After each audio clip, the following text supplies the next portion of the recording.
Okay, it's day 4 of me living in my Honda Civics. Okay, rise and shine, guys. Kind of woke up at like 6 a.m. I had to go pee. I'm gonna try to chug this water and just kind of finish it, get my liquids in, but I did not have In this video, we're taking a look at a growing crisis that's affecting people all across America. As the cost of living keeps rising, more and more everyday folks are being pushed into impossible situations. For some, that means living in their cars, juggling work, safety, and survival all at the same time. This isn't just statistics. These are real stories, real people, and real struggles happening right now.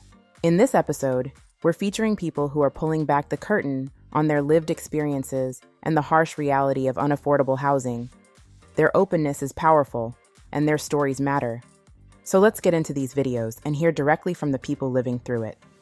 Before we jump in, don't forget to like, comment, share, and subscribe to support the channel and keep conversations like this going. Let's dive in. So it's been 7 days since I've been living in my car. I fled an abusive relationship that I'm not going back to, and I'm in a city where I have no family, and I refuse to go back home and live with either my mom or my dad or my grandparents. I'm gonna make this shit work, Patch. We gonna get through this shit together. But I am surprisingly doing so good. Like, I'm pretty sure it's because I have God on my side, and I know that God is leading me. Like, I'm literally following this divine light. I'm not doing anything on my own because God is good and I listen to him. But anyway, I feel so peaceful, right? And so free. And I know most of it is because I'm no longer stuck with that man. And I wasn't even stuck with him. I think I was just doing it out of necessity. I was just staying with him out of necessity. But this ain't about that. This is about living in my car. So I've learned so many different things living in my car. And like just different tips and tricks and hacks. And I know this isn't like that video. I don't want people to refer to this video as like a tip. Like tips on what to do when you live in your car. But I got a few. All right, so I got these window covers from Amazon. And they like completely black out from the outside. Super dope, and it keeps it cool in here. I got a generator it has outlets and lights and shit, and I bought my fan to keep me cool so I can plug it into my generator. I charge it. I normally charge it like I'll go to like if I go research at the library, because like I go to the library a lot, or if I go to like a cafe, because I teach Black history on my other page, so like I'll go and like study in places or whatever. And this is even before I was homeless, essentially. I would go to like cafes, but now when I go, I bring my generator with me and I just charge it there. I'll be there for like maybe 2-3 hours or whatever. So yeah, I got my generator. You want a generator, bitch, okay? And then normally, because like you have to sleep in places like I don't know, fucking Harbor Freight or Home Depot or Flying J, you have to sleep in places where it's like lights outside. So this is going to be bright back here. So you want to get something to cover this too. I got a blanket to cover this. A gym membership. Get a gym membership for many reasons. Get a gym membership. Not just to stay in shape, but to shower, brush your teeth, have somewhere to use the bathroom. I found a foster for my dog, so she's going to be going to her foster tomorrow, which is going to suck for me because I'm going to miss my baby. But that's something that I did. Gas stations. I'm not going to lie. Being homeless is showing me a lot about being resourceful. Like, gas stations have free microwaves. So if you ever want to get anything, like buy anything to like eat, I have a cooler here. That's another thing I have. I have a cooler. It's an igloo cooler. So I just get ice. I got a bunch of stuff in there. I got like a bag of spinach, some celery, carrots, sandwich making stuff, little packs of chia seeds. I got a bunch of different stuff in here, and like you can store it in there. Also, I got burritos. So that's what I was talking about, the microwave. You can heat the burritos up either at gas stations or hotels, like during breakfast and stuff. They have like microwaves and stuff. What else?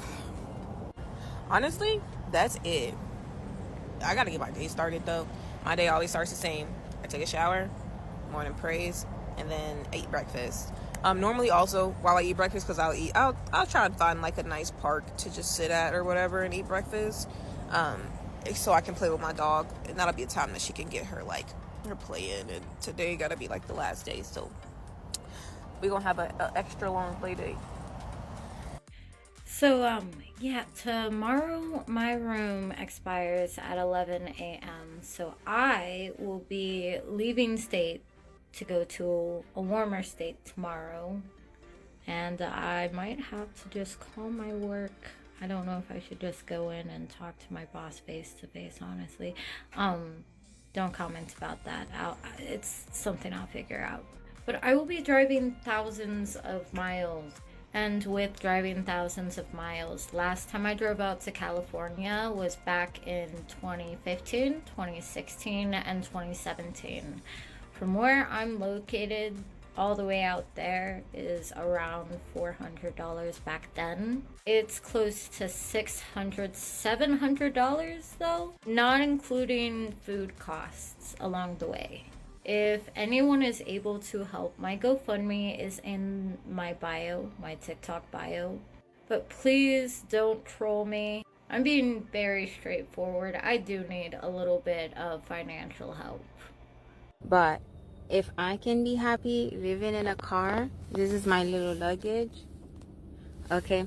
If I can be happy and be grateful for life in this situation, then if you have a home, if you have a job, if you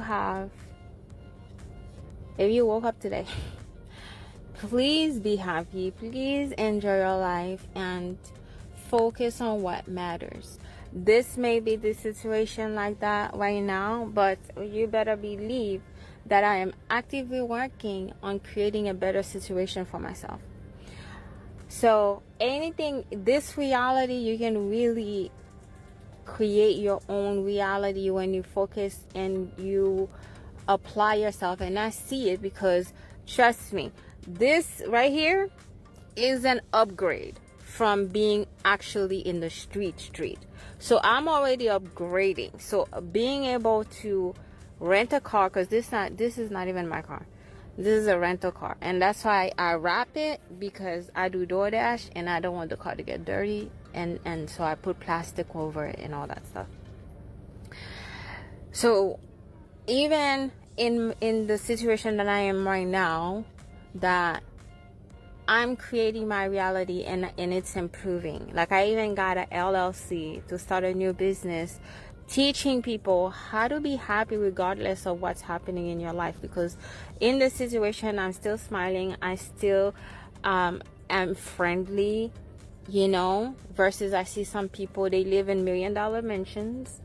I go and deliver their DoorDash food and they're grumpy, they're sad. One lady told me she couldn't even think because she didn't have her coffee, and here I am, I was bringing her coffee from Dunkin' Donuts through DoorDash, and she told me she couldn't think without the coffee. And she's in a $1.something million house in Boca Raton in Florida. Like, really? And here I am here living in a car right now, and I'm happy, I'm smiling, I'm grateful for the oxygen, I'm grateful for life, I'm grateful for everything.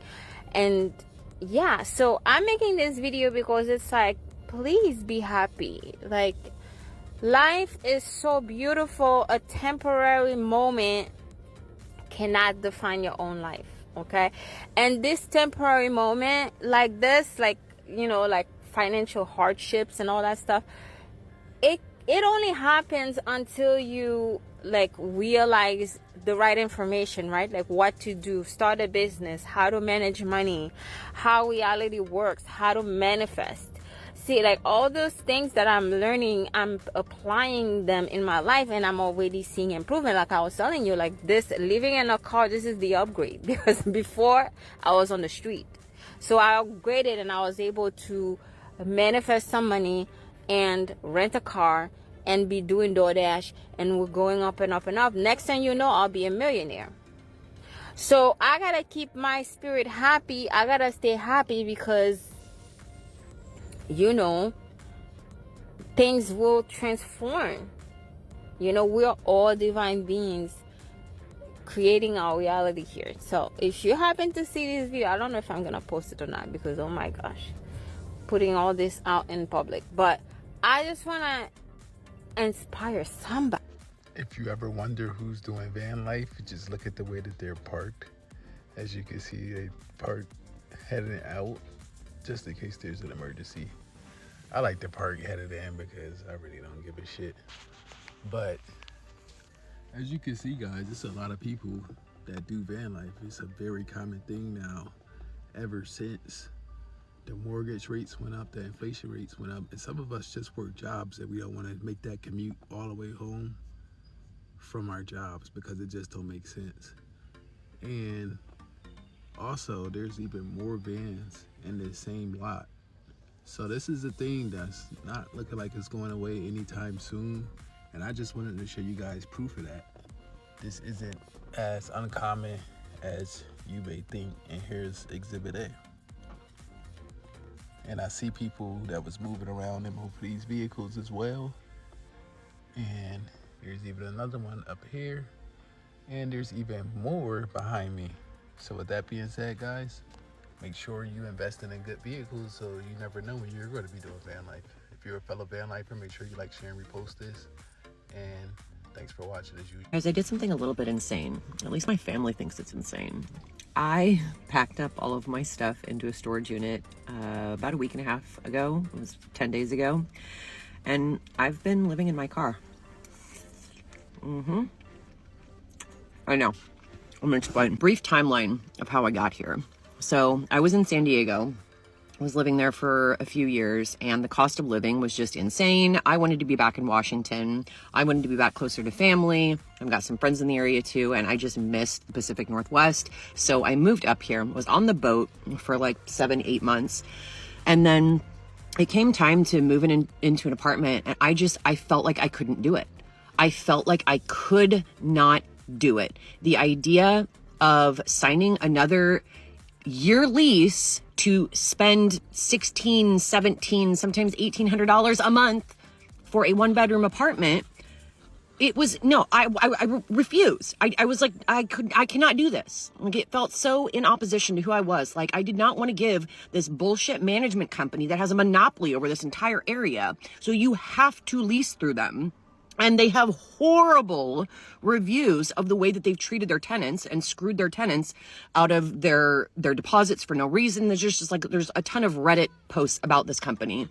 And I was like, dude, no, like, I'm not doing this. And so I ended up having to do a lease takeover for 3 months because I just had to get off the boat because work had to be done on it and my parents had to take off and move on to it. And so I did the lease takeover and I spent 3 months in this apartment, and I was miserable the entire time because I was like, dude, I am spending, I think it was like around $1,500 a month with like Wi-Fi and, oh no, it was probably about $1,550 with Wi-Fi and electricity and everything, trash, all that. So I was spending almost $1,600 a month, and the idea of doing that for another year was just too painful. And I said, I'm not doing this. Like, I refuse. I fucking refuse. I work remote. I can work from anywhere. And so I did something kind of irrational. Like, I literally didn't even consult anybody else. I didn't tell my friends. I didn't tell my family. I just got the storage unit and rented the truck and put everything in the storage unit. And I said, fuck this shit. I'm moving into the car. So here I am. Guys, I couldn't do it. I could not do it. I could not. It felt like it was going to eat away a little bit at my soul every day that I was in an apartment that I didn't want to be in. I want to be outside doing things anyways. I am good at being nomadic. I've done it before. So fuck it. I'm doing it again. So I'm going to do a tour of the car soon because I love seeing other people's, like, how they have things set up and organized, and I've got mine like in a really good spot where I feel like I've got everything where it should be. And I just want to show you guys my cute little space. It's been really good so far. It's been 10 days. I'm happier, so much happier than I have been for the last year. So here's to new adventures. I think that people are embarrassed about being homeless, but I look at it from an energy perspective, right? When I had that house, I had all of these bills right here. I'm gonna sit them up here, you know what I'm saying? And they all were fluctuating, you know what I'm saying, in between $200 and $350. You feel me? And it's like me being by myself, you know what I'm saying? I couldn't handle it all, you feel me? And the people that I had in the house with me, they handled their part partially, you know what I'm saying? But the stress that the management company put on us, making us pay more money, extra money, for 3 months, had me paying an extra $550. You know what I'm saying? Like, I think that was actually it was $450. That was just too much. You know what I'm saying? And now that I'm, you know, not having to pay all that, I got a car that I own. I don't pay a note. It's in my name. I just got car insurance. My car insurance, I went all the way down to liability to the point where my car insurance is like $70 now. You know what I'm saying? I got a phone bill. My phone is with Cricket. You feel me? My phone bill is $50, you know?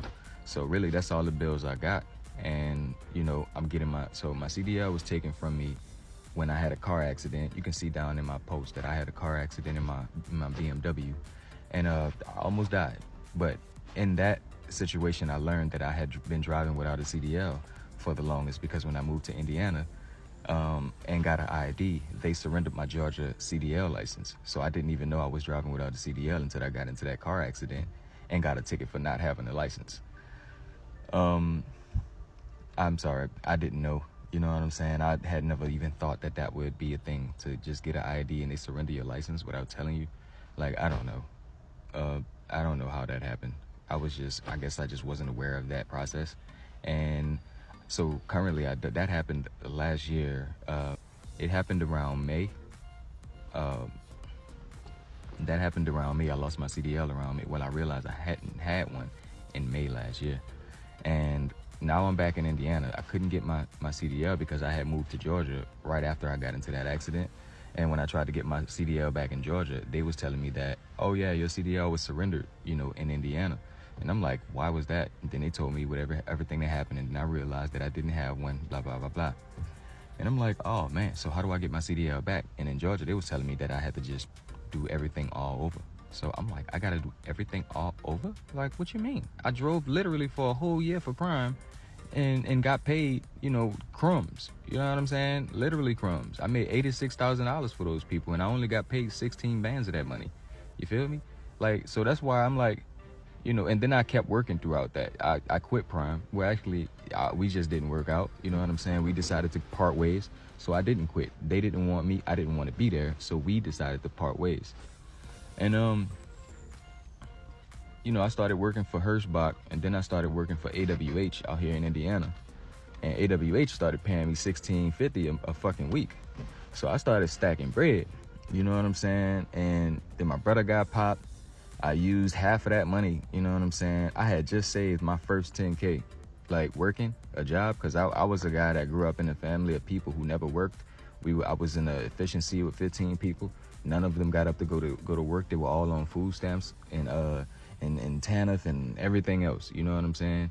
And we had no men around. They bullied our men out the house, out the project, you know what I'm saying? They couldn't live there because, you know, it was just a place for mamas with kids. So, you know how they did. They took our people and scrambled them up and made sure that we wasn't a family, you know what I'm saying? But, you know, after watching my family not have any knowledge of self and knowledge of life and knowledge of these systems that we got up, that we're up under, it made me realize that, you know what, I don't want a house.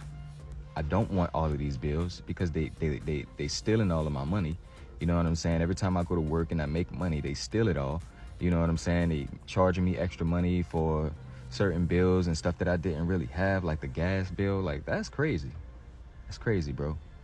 But literally, these people put an eviction notice, tried to put an eviction on me in the last month after I put in a promise to pay. Yo, they always did the same promise to pay. If I didn't pay it on the 1st, I would pay it on the 15th. If not the 15th, it would be the 17th. This was always done. You know what I'm saying? Because they had me paying $450 extra. You know? So my shit was coming up late every time. So I'm dealing with all of those at the same time. And I'm like, yo, I would rather be living in my car right now, bro. You know what I'm saying? Like, and to be honest, I'm good. I'm at a truck stop. You feel me? I'm a truck driver. I always drive trucks. I'm used to doing this. This ain't nothing. Only thing that I'm really worried about is my girl. You know, she, you know.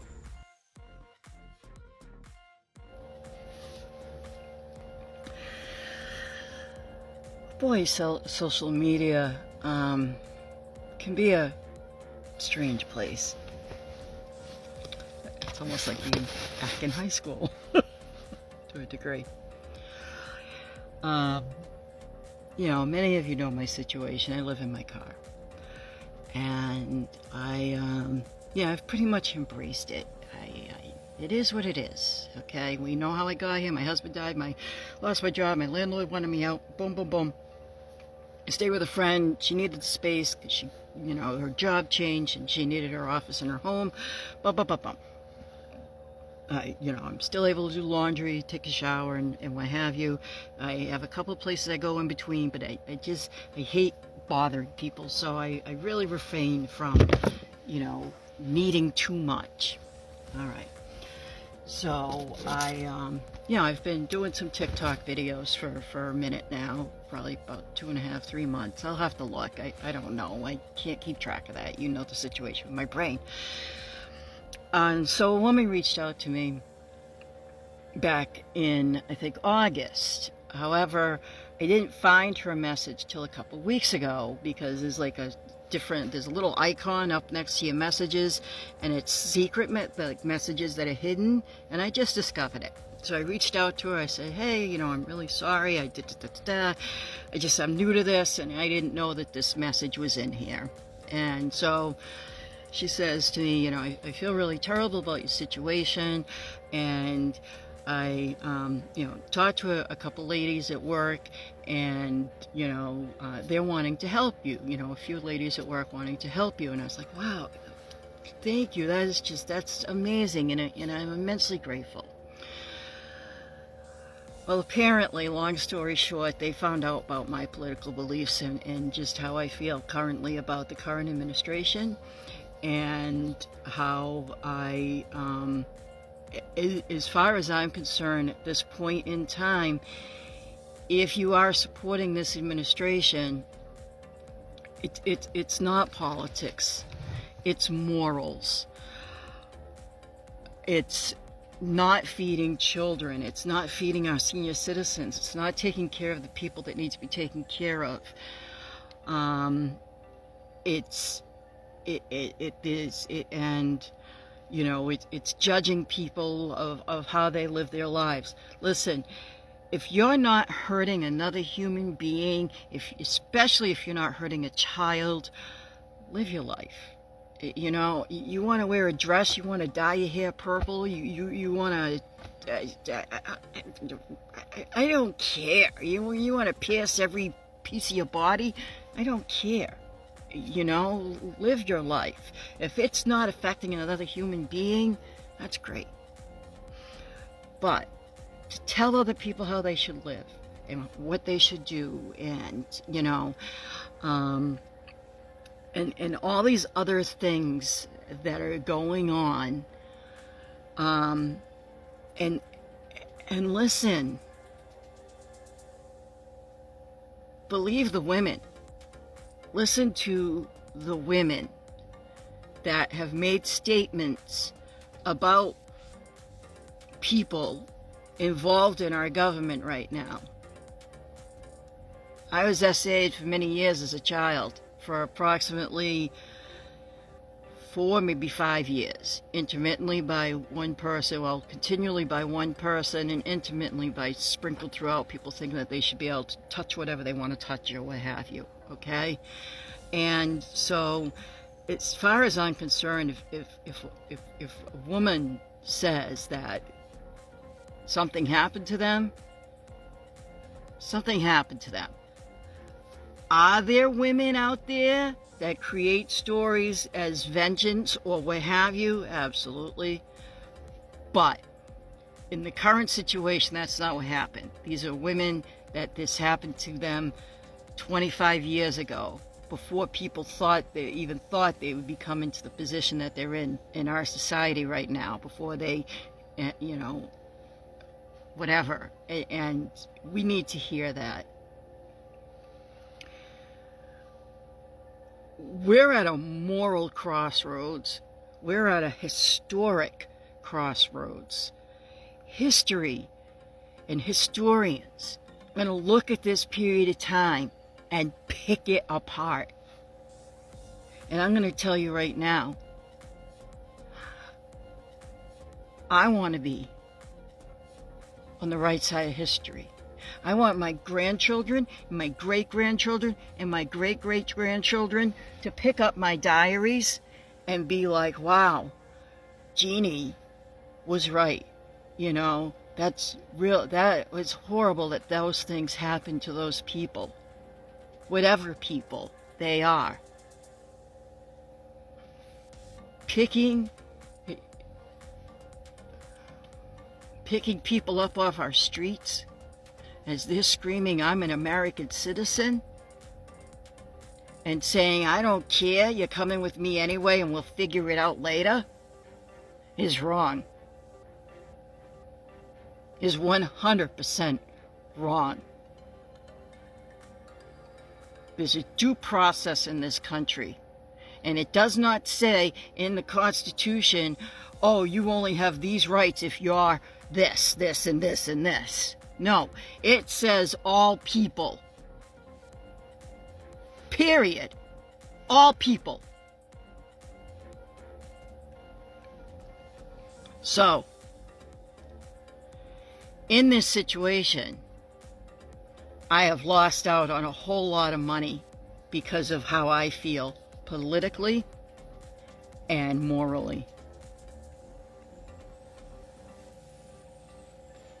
And you know what? I'm going to be okay. I know I am. And I know I'm on the right side of morality and the right side of history right now. So,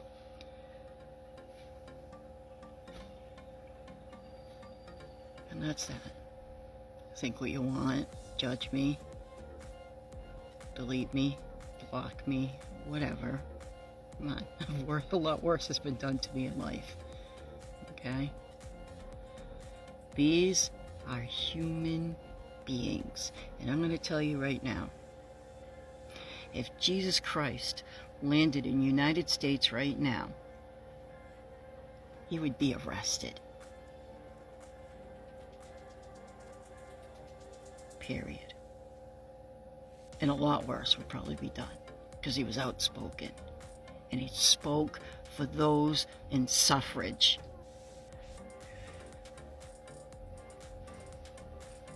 So, my political beliefs and my moral compass is not up to whatever yours is.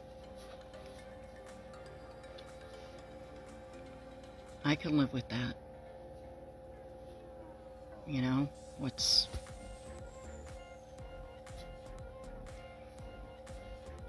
a few grand, you know?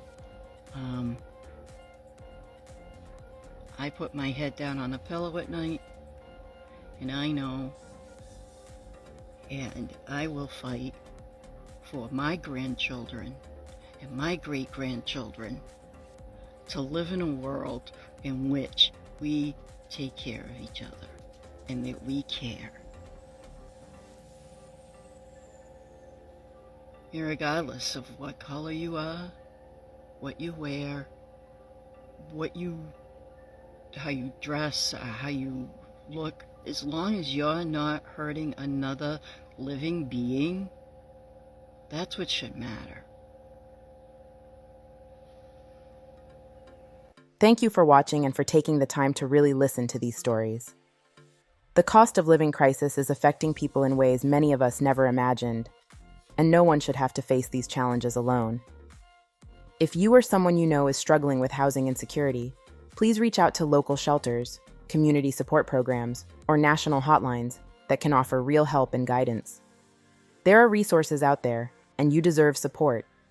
If this video opened your eyes or gave you something to think about, don't forget to like, comment, share, and subscribe.